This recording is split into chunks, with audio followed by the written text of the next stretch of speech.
Good afternoon and welcome to Mike and the Hoss on Wolfeboro Community Television. I'm Mike Danais. And I'm Charlie Hossack. And we are brought to you by Downtown Grill and Morrissey's Front Porch. Yes. I want to mention them. By the way, nice shirt. I know, huh? Look, check out the swag. We're going to let our fans hopefully get in on this soon. I have one too. Yeah, this is awesome. And you're going to see these everywhere. Yep, so if you want to buy a Mike and the Hoss t-shirt, you got to let us know. We probably should know that because we haven't ordered any for anybody else yet, have we? That's true. We haven't ordered any. We got to get one for Timothy first. Yeah, and Allie. Timothy and Allie need one, and then it's for all of our fans. So please think about ordering a Mike and the Hoss t-shirt. Okay, so we've got a bunch of things happening today in our show. Yep. We're going to talk about Kingswood Sports, but Coach Gagne of the bass fishing team is going to be calling in. We weren't able to get him in the show. We've been trying to get him in the show. Yeah, we have. Because we showed last week how little we know about bass fishing. Yeah. Or at least bass fishing competition. Right. And so he agreed to call in and just kind of fill us in about his season and everything. So I'm really excited. So we'll save bass fishing to when he calls in. Yeah. But we're going to break from whatever we're doing and we're going to go to Coach Gagne when he calls in. Sounds good. And hopefully this works. This will be our second phone call. Yeah. Oh, it'll work. We need more phone calls. It's going to be awesome. Let's talk Kingswood Sports. We got to start with the football team. Yep. They had their second win the other night. They beat John Stark. It was a blowout. The Kingswood rolled them. Yeah, 31-0. And we haven't talked about Kingswood football like this for as long as I can remember. Are they good? I think they are. I mean, I think they're a much improved team, I think they're a good team. I think they do a lot of the small things well. And we've talked a lot about their offense and how they run their offense, and it's not a flashy offense. It's not necessarily exciting unless you love football. And we talked a lot about that when we do the broadcast of the games. But I actually, they're a good team. And it's kind of funny because I've stepped away from coaching. They're a good team, so maybe we brought them a little. Not related. Maybe not related. Maybe we brought them a little bit of luck because we're broadcasting the games. Okay, maybe that is. That's they it. still miss you on the sideline, Coach. Yeah. Don't you worry about that.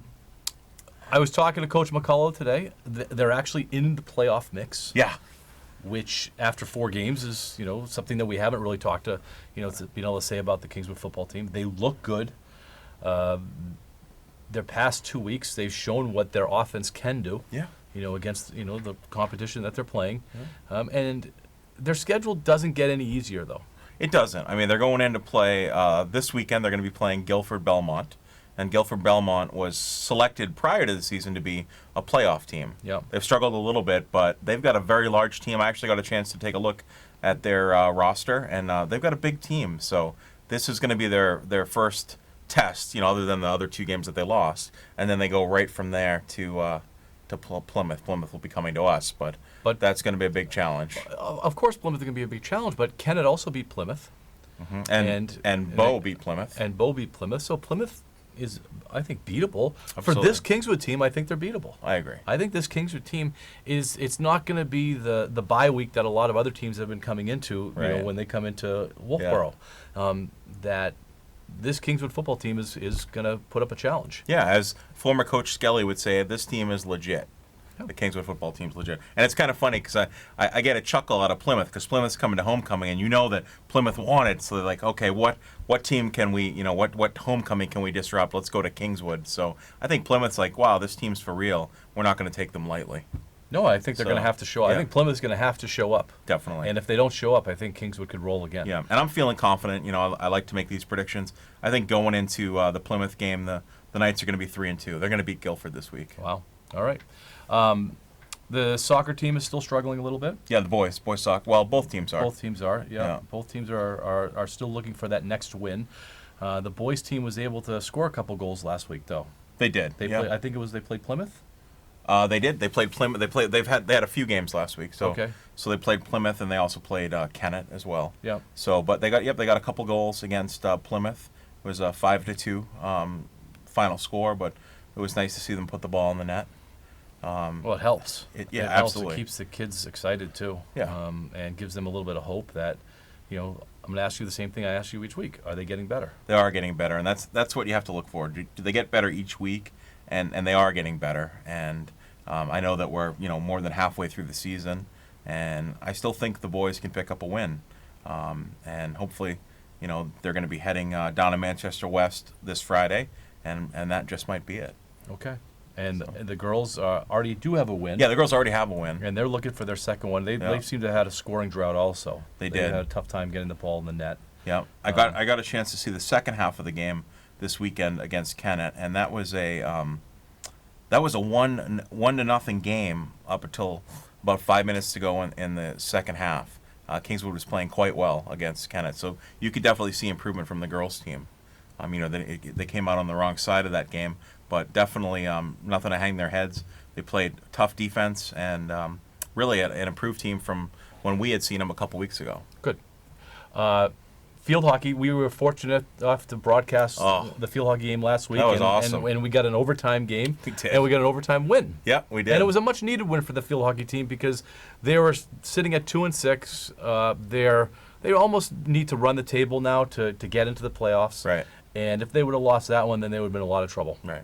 And they didn't. They were able to come through. Abby Kelly with both goals. Yeah, 2-1 Played a great win. game. Yeah. We were also fortunate to have Abby's dad next to us on a headset. Yeah. He couldn't hear us at home, but he was able to help us along. Yeah, that was great. Peter Kelly. Thank you, Peter, for helping us. What did I say? Yeah, Did I say Peter Kelly? I don't know. You probably did. I just wanted to say Peter Kelly. We got a phone call, though. Coach Gagne is calling in, so we're gonna answer this and talk to him. Yeah. Coach, Hello. how are you? Hey. Mike Danais and Charlie Hossack here on Mike and the Hoss. How you doing? I'm good. How are you? All right. So, Coach, we're really happy that we were able to get you in, at least on the phone anyway. First of all, congratulations on an awesome season. Thank you.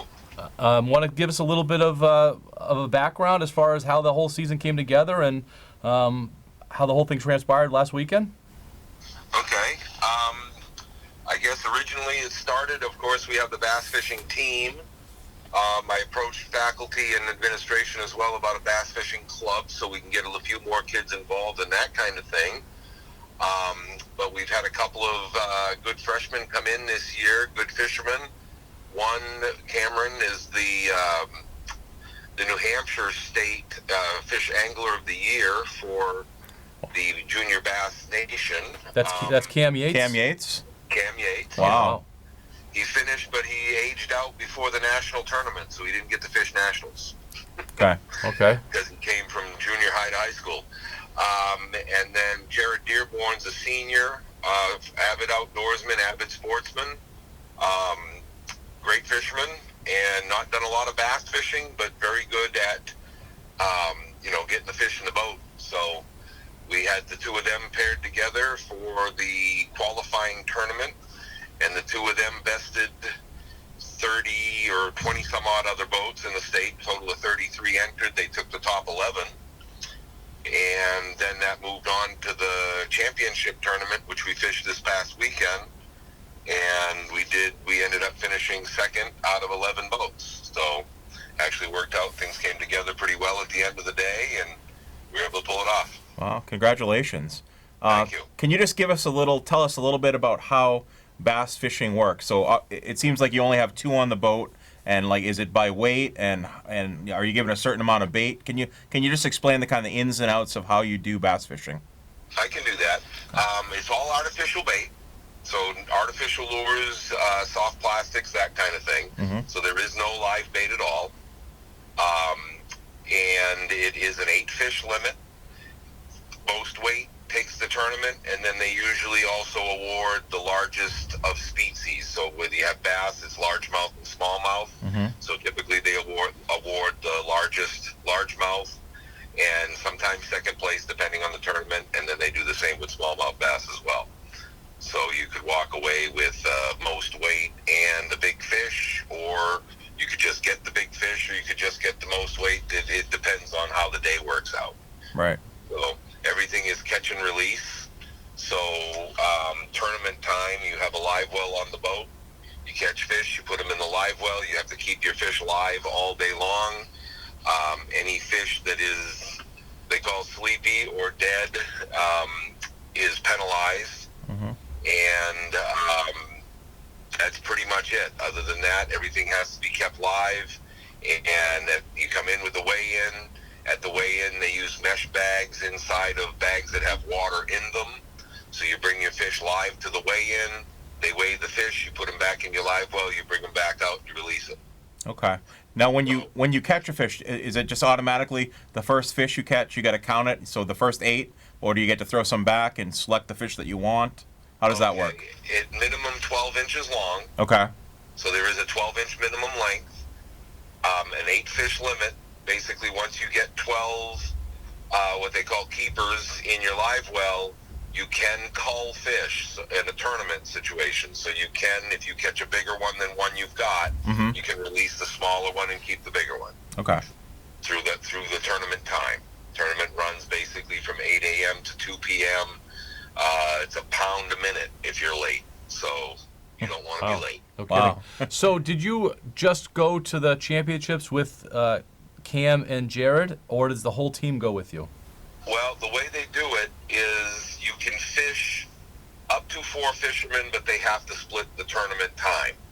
Okay. So I've found that, and not to mention, depending on the size of the tournament water, etc., you might waste an hour coming back in to swap fishermen. Right. So the way that I've tried to do it is I keep a running list that the kids have access to. They log the fish that they catch throughout the season, okay, both with me or when they're fishing on their own. And then from that list, I can kind of tell who my real fishermen are, okay, and I tend to take the top 2 just because going out for, 6 hours with trying to split it between 4 makes it pretty rough. Right. So I usually take the top 2 and go, but I fish everybody right up to the tournament, and even after. We'll still be going out this week coming up here with the kids. So basically having a club and a team allows me to run fishing pretty much year round. So that's awesome. So practices, how often do you guys practice? I guess you would call it practice. It's practice. Depending on what I have available for boats. I've had help of one of the middle school teachers, Mr. Wentworth, this year and last year, and he has a boat, so he can take 3 on his boat. My boat's a little smaller. I can take 2, so that gets us 5 guys out a day. Yeah. We've got, at the moment, I'm probably sitting at 7 or 8 active on the team. I've got a couple more that'll be coming in. But at that point, we can fish 5 a day. I usually go out Monday, Wednesday, Friday, so that lets me bring out six guys a week. And from this, we can start fishing in the beginning of August. I think August 12th was our start date this year. So we can fish right from August 12th right through the end of the championship tournament. So that allows me to get them out quite a bit. And then, like I said, with the club now, we will fish beyond that as well. But the NHIAA season ended as of this past Saturday with the tournament.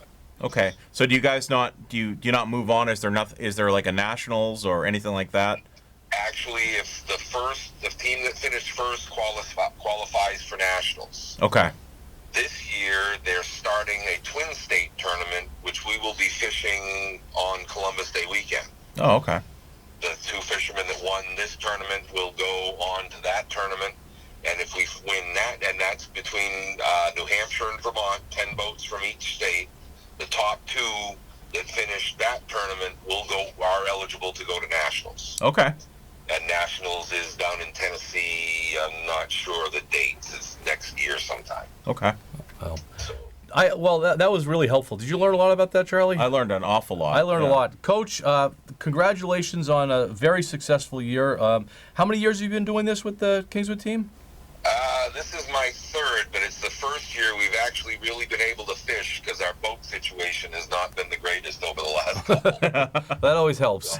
So I finally got one put together, and Mr. Whitworth upgraded his, so it's actually worked out pretty well. Everything kind of came together this year to where we could really focus on fishing, and we made out pretty well with it. All right. That's great. Once again, congratulations, and maybe next year we'll be talking about you brought home the trophy. Yeah. We're open. All right, very good. Thanks a lot, Coach. Have a good day. Take care. Oh, thank you both. You as well. Bye-bye. Bye-bye. That's awesome. That's great. Yeah.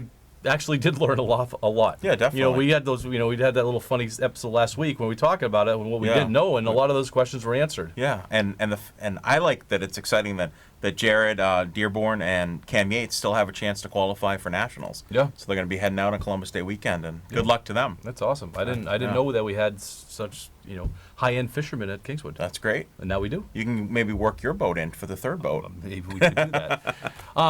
We want to get to our game, but let's quickly talk about the Patriots. Okay. And so they beat Buffalo, but it was a struggle. It was. What was your quick take on that game? Well, the quick take was I only got a chance to see bits and pieces because I was at a baseball game. Oh, yeah. But, the Pats went up early. I guess my takeaway is, are we worried about the kicker? In the past 4 games, he's missed 4 PATs and a field goal. I'm personally not overly concerned. I think he can work through the struggle, especially since he has a new holder. Brady had a tough day.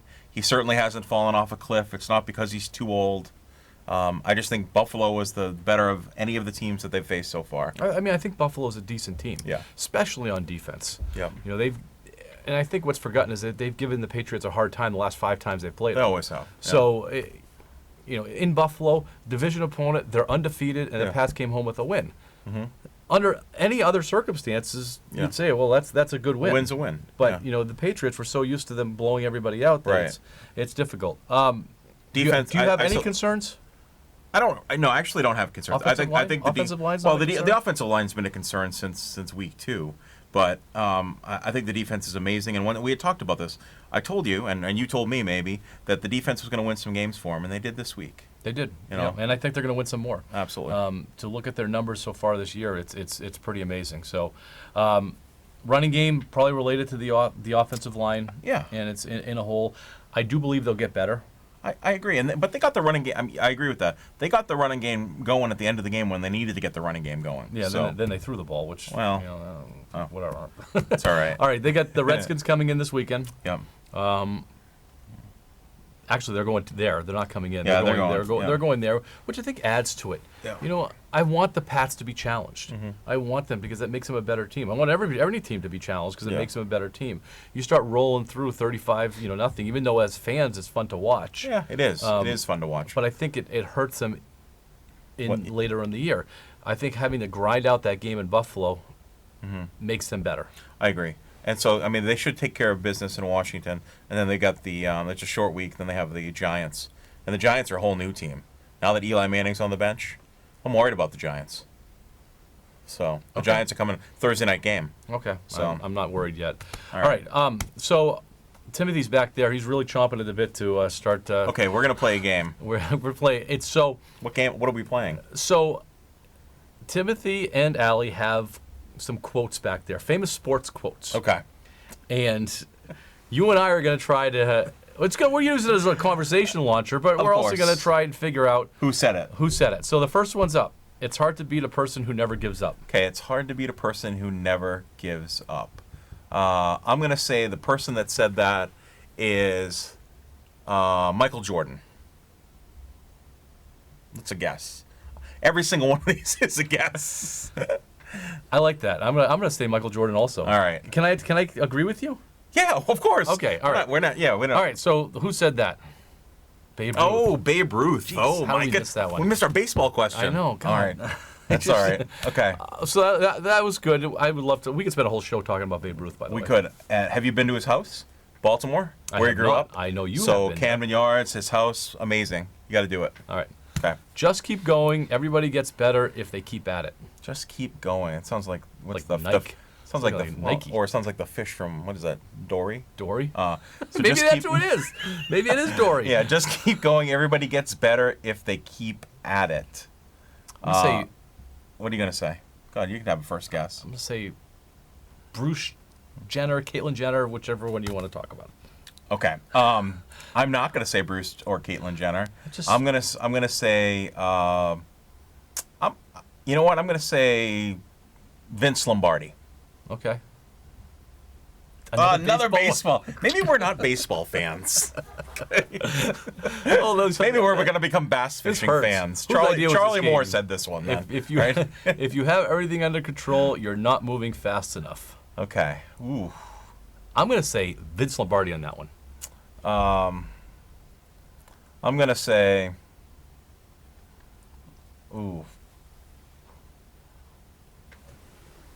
I'm gonna go with Bill Belichick. Okay. No, Of course. we should have known Race this. cars. Jesus. Mario Andretti. Oh, Always make a total effort even when the odds are against you. I'm gonna say John Wooden. Ooh, that's a good one. Just throwing that out there. All right. Always make a total effort even though when odds are against you. I'm going to go with Kareem Abdul-Jabbar. Oh. Arnold Palmer. Wow, a little golf in there. We're really bad at this game. We are, but it's great. It's great. Champions keep playing until they get it right. This could be Coach Paul Landry of the Knights, but I'm going to say Tom Brady. Tom Brady? Oh, I didn't even get to guess. Oh, they were Yeah, quick. I was going to say Billie Jean King. You guys are quick. All right, even if you fall on your face, you're still moving forward. It's got to be a football player. Yeah, even if you fall on your face, you're still moving I'm forward. going to say Jim Brown. I'm going to say Larry Bird. Victor Kiam. Former owner of the Patriots. Yeah. Wow. He went deep. I was thinking that he would start out with some beginner ones for us, but Well, obviously not. This is the advanced. This is the honors course. We shouldn't be in the honors course.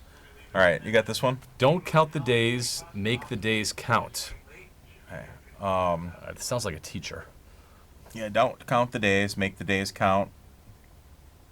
So I'm gonna say no. I got this. Cal Ripken.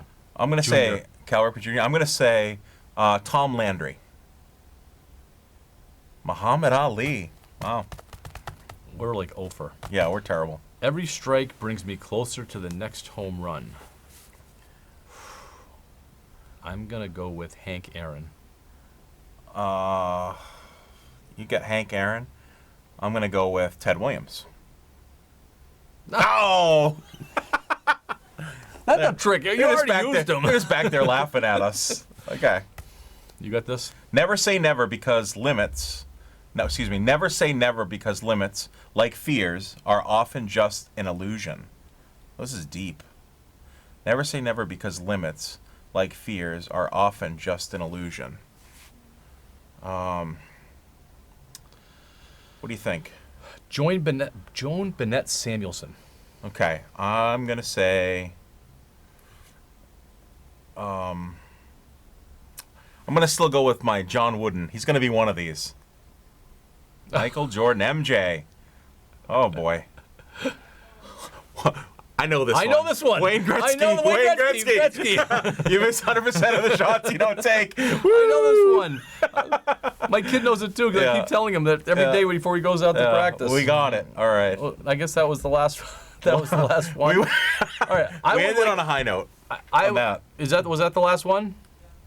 Okay. So I would like to play that game again. Definitely. But should we bring people in that actually could help us? we're going to need more of a beginner level. Yeah, sure. But that was fun. It was thankfully we got the last one. Failing a test. Yep. We can only get better. It is true. We can only get better. Yeah. So, out of all those, I mean, most of those names were. Actually, all those names were Well, Victor Kiam might have been. That was a tough one. That was a tough one That to was a get. tough one, But Arnold Palmer the 2-year was owner of the Patriots. Yeah. Michael Jordan. Shaving guy. Victor Kiam. He was the shaving guy, right? Yeah. But obviously very famous people, well-known sports figures, were successful in their craft. I was hoping for some Yogi Berra quotes to come in there because Yeah. those are just, I was really hoping for like Bob Uecker. Yeah, Eucherisms. But they're coming. Well, maybe next time. they'll make it a little bit easier for us. So what do we? So we've got on tap. We got some things coming up like this winter season. We shouldn't mention that Coach Potenza joined us. Oh my gosh, that's right. Our halftime. At halftime the other day for the football game, and so Yeah. if you watch the football broadcast, we were able to broadcast the Spirit team, which was really neat. For the first time that Coach happening. Libby's the head coach of that. And then Coach Potenza joined us upstairs and wanted to come in and just say hi, and he brought us a little swag himself. He did. Yeah, it was nice to bring. I love when they bring swag. And talked about his upcoming year and his optimism for this year, which was pretty good to hear. Yeah. The hockey team over the past couple of years has been one of the more successful programs in the school. Right. And so he's obviously raring to go. And I also enjoyed listening to him talk about the girls program and how they're working together with the boys program. They are. And Coach Kelly, Peter Kelly, is taking over the girls program.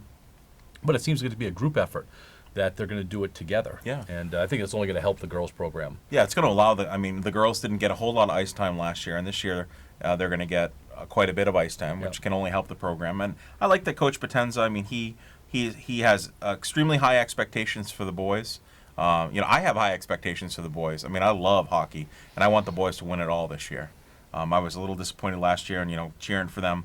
So hopefully this year they can do it. And I like Coach Potenza's expectation for the girls team. Yeah. He said make the playoffs. Why not? So, I know there are a lot of girls that have signed up, got some new faces coming out. Yep. So I think that's going to be exciting. And there's some athletes. If you've seen the names on the list, there's some athletes. They might not be hockey players per se yet. No. But they're athletes. They're playing field hockey. They understand the game. Right. So I think that future is certainly looking bright for the girls team. We still, going back to the fall, we still need to get Coach Playson for volleyball, whose team is doing very well. Right.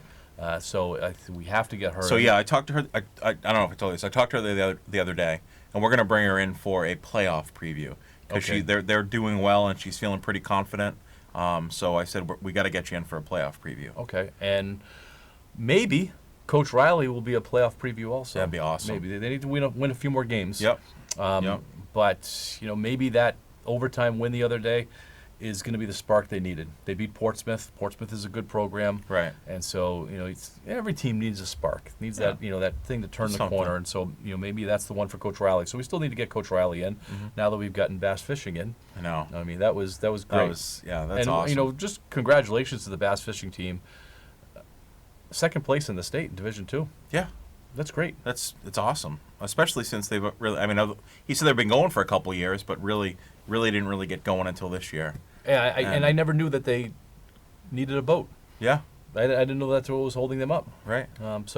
Thank you to Nate Whitworth for helping out with his boat. Yeah, and getting stepping the in. program going. And now that they have a club, Coach had told me that he's going to be out on the water today. So, That's great. it's a great thing. Great thing. Right on. Anything else, Charlie? I don't think so. I see that somebody left a little note for you. We do have a little note. So the note says, "Hi, Mike and the Hoss. Can you call me to talk about the She-Wolves?" And this is from Marianne. And we had Marianne last year. We did. We had Mary on last year, and we had one of the other She-Wolves on. So we'd love to support and talk about the She-Wolves coming up. Okay. So we have things going on this winter. Yeah, that'll be great. All right.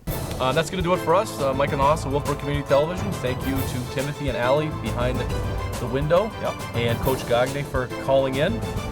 And our sponsors, Downtown Grill and Morrison's Front Porch. Yeah, thanks to them. I guess that's good. Awesome. Go Knights. We'll see you next week.